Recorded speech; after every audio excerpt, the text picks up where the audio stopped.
दुनिया के कई मुल्क में लोग नए साल का इस्तकबाल कर रहे हैं, यानी नए साल के जश्न की शुरुआत हो चुकी है। भारत में भी लोग नए साल के इस्तकबाल के लिए तैयार हैं। वहीं श्रीनगर में भी जश्न की तैयारियां जोरों पर है। लाल चौक पर तो तैयारी देखने के काबिल है। नए साल की तैयारियां मुकम्मल कर ली गई हैं और कश्मीर में भी नए साल की तैयारियों को लेकर श्रीनगर के लाल चौक पर जश्न का माहौल नजर आ रहा है। बस कुछ ही घंटे बाकी है, उसके बाद नए साल का आगाज होगा। नौजवानों ने 2024 के इस्तकबाल की खास तैयारियां की हैं।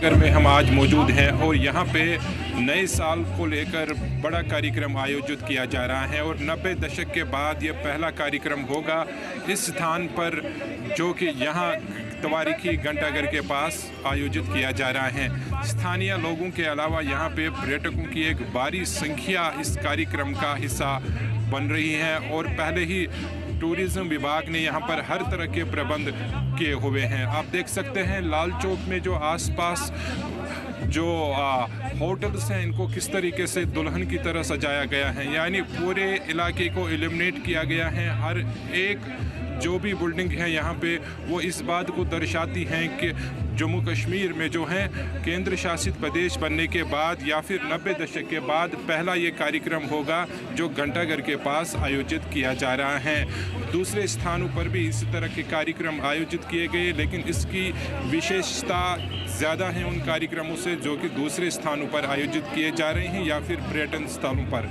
लेकिन जम्मू कश्मीर सरकार की हमेशा ये प्राथमिकता रही है कि यहाँ से वो एक बेहतर संदेश दे पूरे देश में कि जम्मू कश्मीर के हालात जो हैं वो पटरी पर आए हैं और जम्मू कश्मीर में एक नई सुबह जो है वो लौट आई है।